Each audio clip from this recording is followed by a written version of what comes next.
Hello there, Sarah from 17 once again, introducing you to my Max Payne 3 hardcore difficulty video walkthrough. This is the second section to a fat bald dude with a bad temper, and this is one of the toughest firefights in the level because you have some really bad cover. But luckily enough, once again, there is a cheeky corner that we can go to, and I'm going to show you it in a moment when I get there, which is this one. And then from this position, you can kill people that stack up and eke your way around the corner and just murder dudes at your own leisure. And where I'm looking right now, where that guy ran to, another guy runs to in a moment, and they don't want to attack you at all. It's like they get stuck in the geometry or they can't quite navigate the map. But this is easily the safest way to approach this room because these guys are...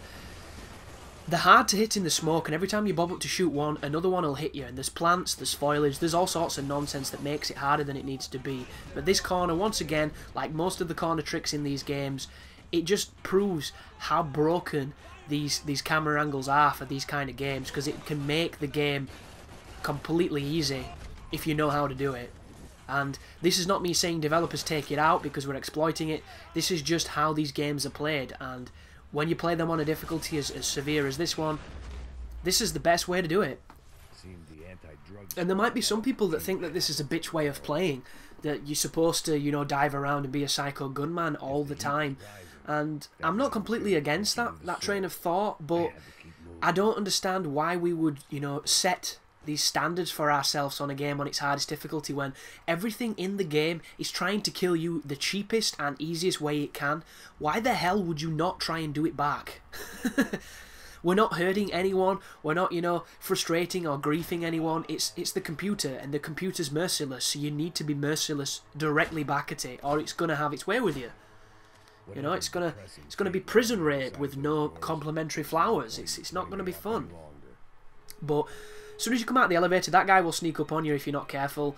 I actually went to stop the video and stood Max still so I could have nice continuity between my videos, and as I was stopping it, I heard myself getting shot, looked back to my TV, and that bastard was just stood there shooting me. This is a bad room. The thing that makes this bad is you can't shoot these doors open, so you have to open them yourself. And there's about 5 guys looking at you. And what I originally wanted to do is I wanted to lure them towards the door so that they'd come and attack me, but they wouldn't come.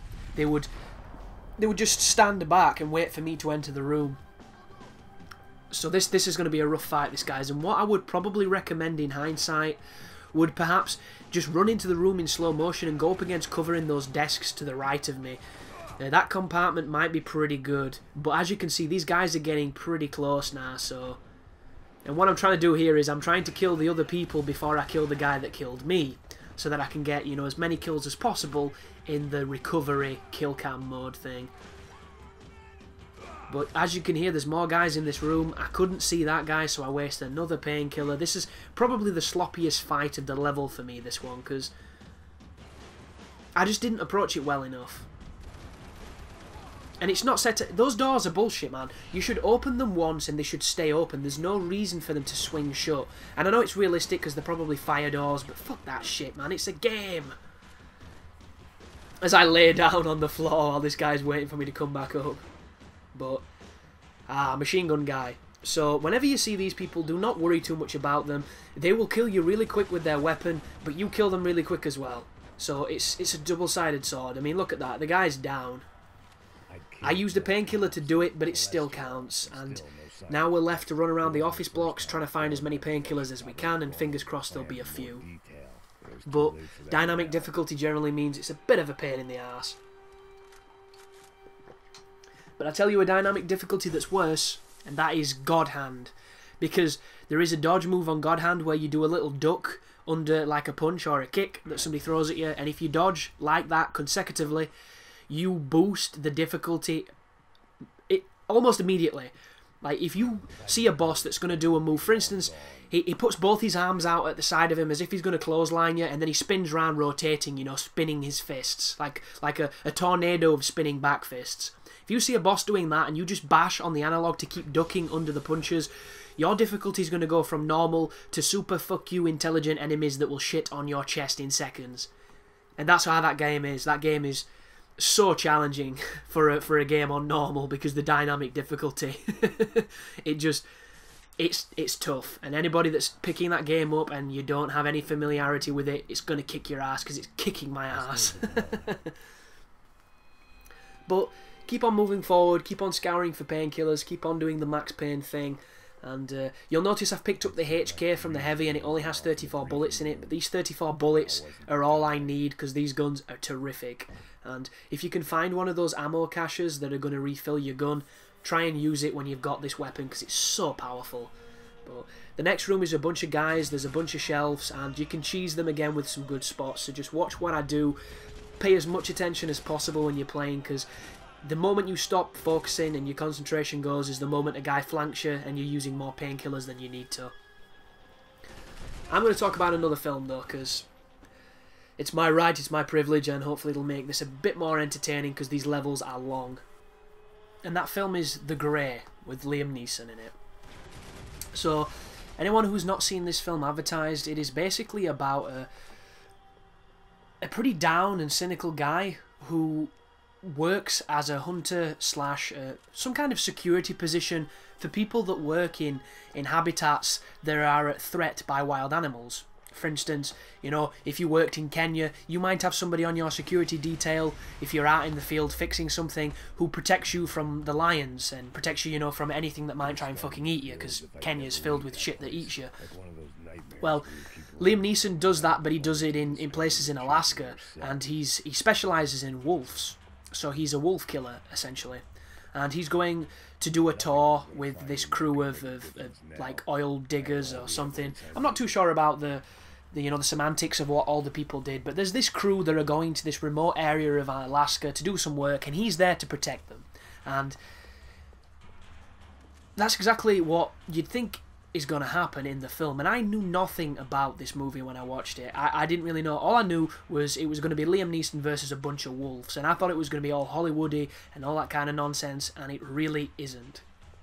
So the first thing that happens is the plane goes down when they're flying. They end up crashing this plane, and they end up being in the middle of you know, Alaskan wilderness. And if you don't know much about Alaska, but it's pretty damn wild in areas. There's civilization in, you know, pockets scattered around it, but for the most it's pretty much just a wasteland.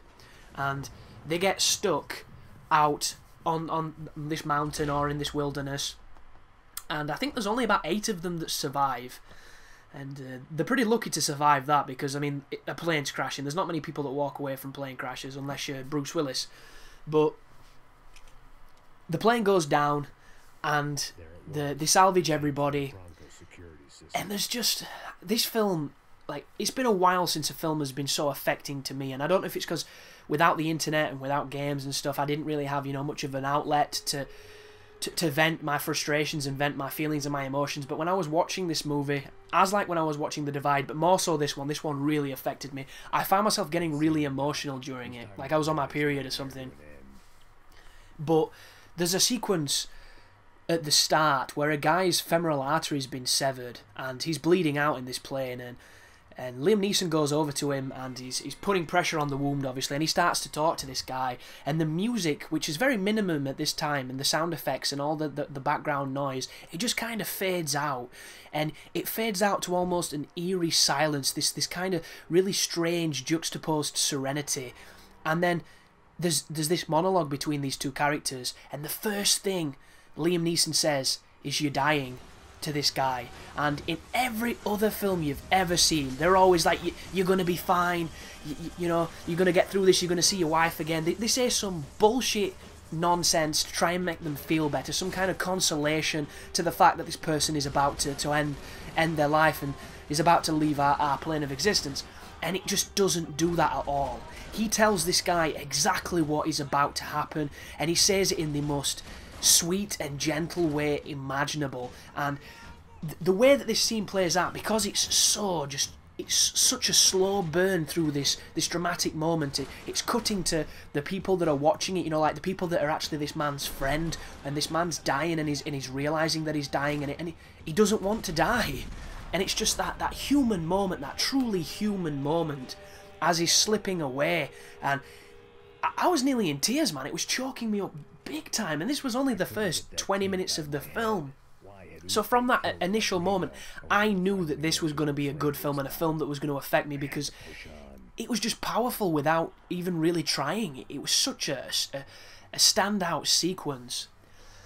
And then from there on out, it just goes downhill because this is not a film that I could probably watch again because it's such an emotional roller coaster as it goes through, because these people survive a plane crash only to be hunted and stalked by a pack of wolves.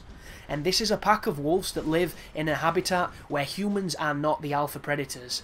So these wolves have absolutely no fear of people. And that is probably the most terrifying conceit I've ever seen, because, I mean, aliens, monsters, vampires, you know, werewolves, all that dog shit are not as scary as a fucking wolf, because a wolf is real. And don't get me wrong, this is obviously fictitious and this is an exaggeration of some of these situations, but there are some places in this world where the wolves would jack you with just the ferocity and the severity that they do in this movie, because when you think about it, a wolf, by sheer definition, is engineered, created, and exists to hunt. It is a living, breathing weapon, because if it doesn't hunt and it doesn't kill, it doesn't live. So it lives to kill. It's terrifying. And this movie is a personification of these people's struggle and these animals. And it's amazing. I loved it. I absolutely loved it. It's got some really, really great moments, some really, really good lines. There's a poem that Liam Neeson's character's dad's written, which I just think is so appropriate and great. There's some amazing somber moments. Some of the best shots of the movie are when Liam Neeson's laid in his bed with his wife, and then suddenly the sheets are getting pulled off him and he's getting hit by snow, and it does these awesome jump cuts to him being in the snow. It's more of a match cut, but it's so sudden, it blends so well.